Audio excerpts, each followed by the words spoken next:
U.S. forces assault Tren del Llano fortress and cartel strikes back viciously. October 1st, 2025, 4 a.m., Catatumbo Plateau, Venezuela, Colombia border. 2B-2 Spirit bombers circle silently overhead as 195 U.S. Special Operations troops approach Fuerte La Guarida, a jungle fortress nestled in the Rocky Mountains. Inside, Venezuela's most notorious Tren del Llano drug lord, Don Mateo El Tren Valencia, is meeting with Colombia's ELN commander, Ejército de Liberación Nacional, Comandante Sombra, to seal a deal worth nearly $600 million, 10 tons of cocaine for $95 million in cash. The fortress is fraught with danger. 80 armed guards, trucks loaded with black duffel bags, AK-47s, PKM machine guns, and RPGs stacked against the walls. If the convoy made it through, the cartel could flood American cities with more than 50 million doses of cocaine, fueling violence and addiction for a generation. Then silence fell. Radios blared, rifles were cocked, and U.S. Special Forces prepared to strike. Can the cocaine empire weather the coming storm? Can U.S. Special Forces stop the trade before it poisons millions? And I'll tell you the truth. October 1st, 2025, 3:45 a.m., deep in the mist-shrouded valleys of Catatumbo, along Venezuela's northern border with Colombia. Behind it lies one of the Western Hemisphere's most dangerous criminal alliances. The Tren del Llano cartel, notorious for its brutality inside Venezuela, has chosen this hour to meet face-to-face with guerrillas of the ELN, Ejército de Liberación Nacional, Colombia's most notorious drug trafficking network. The location is no coincidence, a hidden narco fortress known as Fuerte La Guarida, carved into the rock and shielded by the jungle canopy. For years, U.S. intelligence has been monitoring rumors of its existence, but tonight, the curtain is about to be lifted. The threat is terrifying. Parked inside the black SUVs and reinforced trucks were sealed packages, 10 tons of pure cocaine, enough to poison millions of lives. Opposite them were steel chests containing $95 million in cash. The new bills stacked in shrink-wrap towers. In total, the trade had a street value of nearly $600 million as it made its way to American cities, from the nightlife of Miami to the boulevards of Los Angeles. And if rerouted over time, analysts warned, the supply route could generate more than $2 billion in profits for the cartel in a single year. The numbers were not just shocking, they were catastrophic. At the center of it all was Don Mateo El Tren Valencia, the mysterious boss of the Tren del Llano, known for orchestrating massacres in the Venezuelan plains. Facing him was Commander Sombra, a battle-hardened ELN commander whose guerrillas controlled the smuggling corridors of northeastern Colombia. Both believed the night was theirs, both were wrong. What neither knew was that overhead, U.S. satellites and MC-4C drones were transmitting every movement back to U.S. command posts. Special Forces units had been mobilized days in advance. And in the night sky, 2 B-2 Spirit bombers, nearly invisible to radar, hovered silently, awaiting orders. The scene was set. 40 cartel soldiers armed with AK-47s and RPGs stood guard around the warehouse. Inside, the jingle of counting money mingled with the clanking of weapons. Yet just behind the trees, 195 U.S. Special Forces soldiers lay in wait, rifles cocked, radios blaring. Every second of progress was a step closer to confrontation. 03:50 a.m. The convoy of SUVs and armored trucks moved deeper into the clearing, headlights shining through the crude walls of Fuerte La Guarida. Cartel commanders checked their watches. Nearly 40 ELN gunmen dismounted, rifles at the ready. Each carried a steel weapon, an AK-47 with an extended magazine, a PKM machine gun slung over his shoulder, and a vehicle-mounted RPG-7 grenade launcher.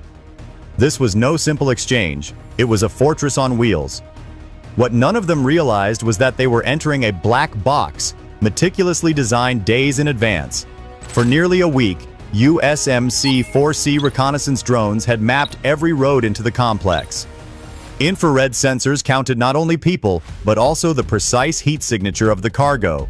10 tons of cocaine sealed in 400 black duffel bags, each weighing nearly 50 pounds. The numbers painted a horrifying picture. a deal that could inject 50 million doses of opioids into the bloodstream of Americans. From a forward command post just 12 kilometers south, American officers whispered over encrypted radios.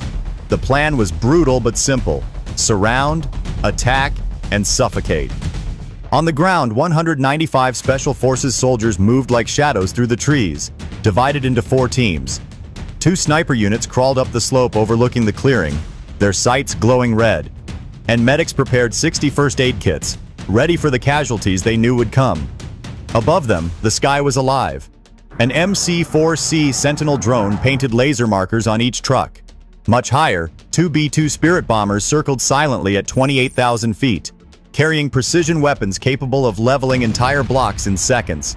For the gangs in ELN below, the night seemed normal. For the American commanders, it was the calm before the storm. 03:59 a.m. The chatter inside the compound grew louder. Wads of cash were counted, duffel bags were unzipped for inspection. Fingers tightened on the triggers, the air between the 2 criminal empires thick with suspicion. And just beyond the trees, American rifles were pointed. 4:05 a.m. A single word rang out through the headset: execution. Would the raid shatter this gang fortress before dawn? Or would 50 million doses of cocaine flood unchecked into American cities? Will the raid shatter this cartel fortress before dawn? Or will 50 million doses of cocaine flood into American cities unchecked? 4:05 a.m. The valley exploded. From the tree line, 195 U.S. Special Forces surged forward in unison, rifles cracking with disciplined bursts. The first seconds were thunder. 1,200 rounds fired in under a minute, each one aimed to shock and overwhelm. Muzzle flashes lit the darkness like lightning. Cartel guards reeled in panic. 5 men went down instantly, caught before they could even raise their weapons. Others scrambled for cover, diving behind SUVs stacked with cocaine and money. The ELN fighters were quicker. They unleashed a savage reply. Hundreds of AK-47 rounds ripping through the night, PKM machine guns hammering with belts of ammunition. RPG-7 rockets hissed into the air, detonating in brutal fireballs along the tree line. For an instant, the battlefield was chaos incarnate. Smoke curled above burning vehicles, tracer rounds stitched across the compound, and the sound was deafening, a storm of steel. Yet the Americans pressed forward with precision. Grenadiers fired M203 launchers, scattering defenders who clustered behind barricades. 2 Javelin missiles whooshed out, smashing into the trucks that carried the cocaine. The explosions ignited black duffels, sending fire and white powder pluming skyward. The cost of battle was real. 3 U.S. operators were hit, their shoulders torn by shrapnel and rifle fire. Medics rushed forward under cover of suppressing fire, dragging them back to safety. But for every American wounded, the cartel bled tenfold. Within the first 10 minutes, a dozen cartel and ELN fighters lay dead or incapacitated. Another 20 stumbled bleeding, their weapons clattering onto the dirt. Still, resistance was fierce. Gunmen fought from every angle, crouching behind tires, windows, shattered crates. But the Americans had come prepared. Sniper fire from the ridgeline cut down anyone who dared to expose themselves. Close assault teams stormed through alleys of twisted metal, zip-tying those who surrendered. By 4:15, the compound was half consumed by fire, its defenders staggering, confused, desperate. The message was undeniable.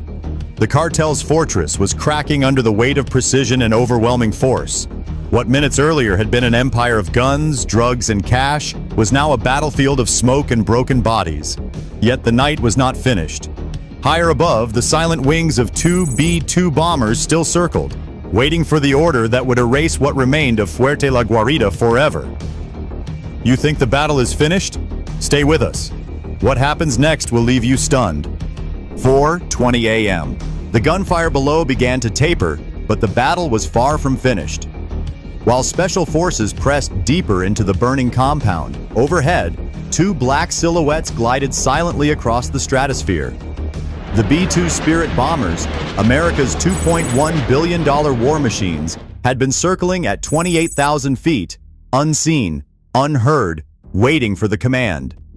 Now it came. Release ordnance. Bomb bay doors opened with mechanical precision. Inside rested two 2,000-pound JDAMs, each capable of leveling a city block. Their target? The hardened warehouses at the heart of Fuerte La Guarida, where cartel chemists had processed narcotics for years. Intelligence estimated that inside those bunkers lay 10 tons of cocaine, industrial mixers, steel vats, and enough precursor chemicals to manufacture another 30 tons within weeks. If untouched, this single stronghold could flood the U.S. with over 100 million individual doses. That future ended in seconds. 4:23 a.m. The valley sky cracked. Both bombs sliced downward like meteors, invisible until the final moments. A roar followed. Twin detonations that shook the mountain ridge. Concrete bunkers disintegrated instantly, walls folding like paper. Shockwaves tore through the compound, flipping trucks onto their sides. The ground itself trembled as fireballs rolled upward, turning night into day. The effect was apocalyptic. Hundreds of duffel bags of cocaine erupted into white plumes, carried skyward in clouds of dust and flame. Stacks of cash, nearly $95 million in cartel money, ignited, bursting into blackened ash that scattered into the wind.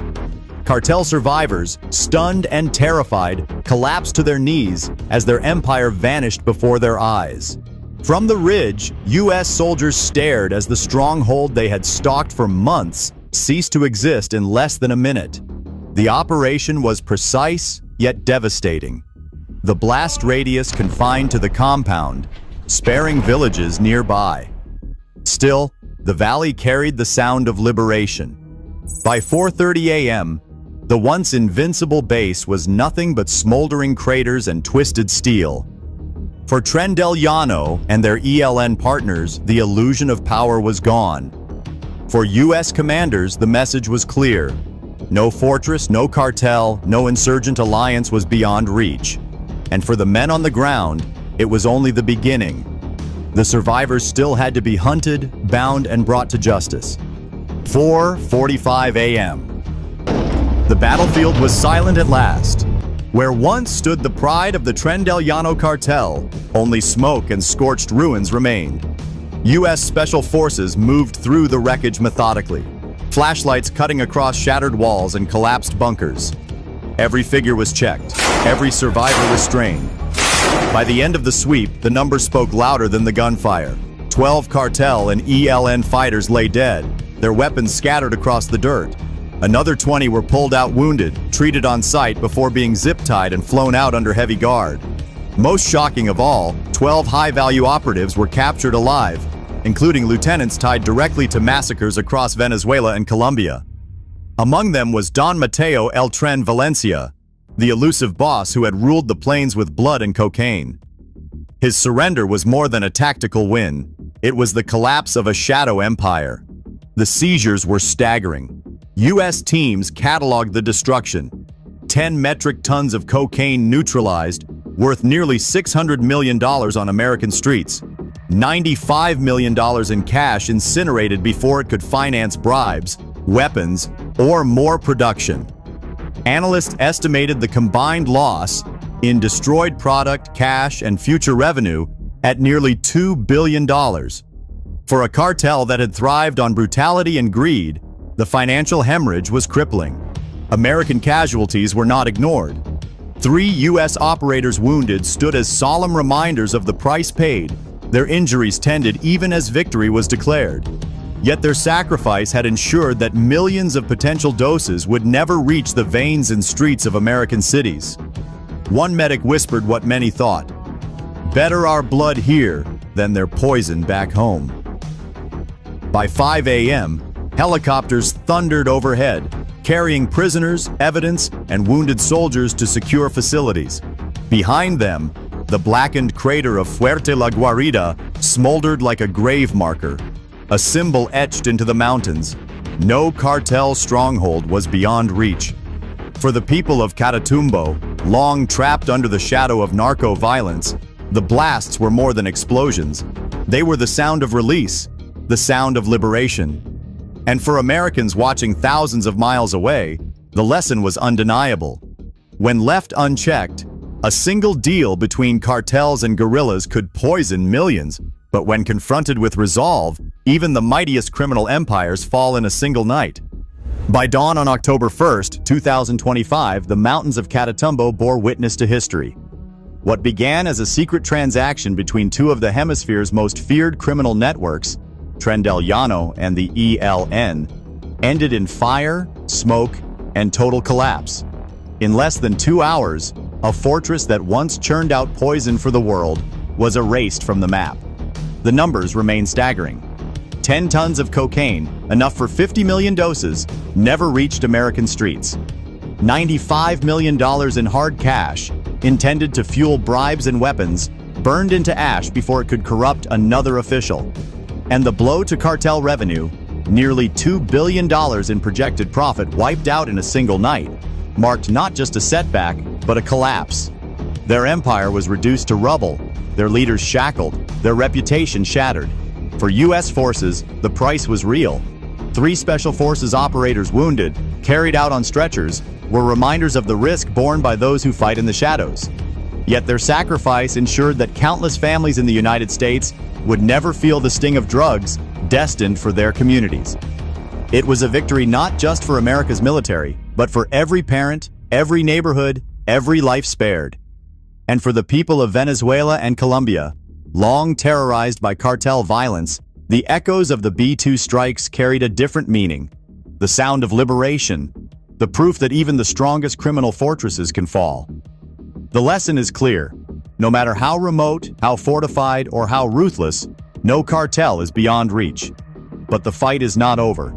If you believe operations like this matter, to protect American lives, to dismantle empires of blood and drugs, then share this story, subscribe, and stay with us.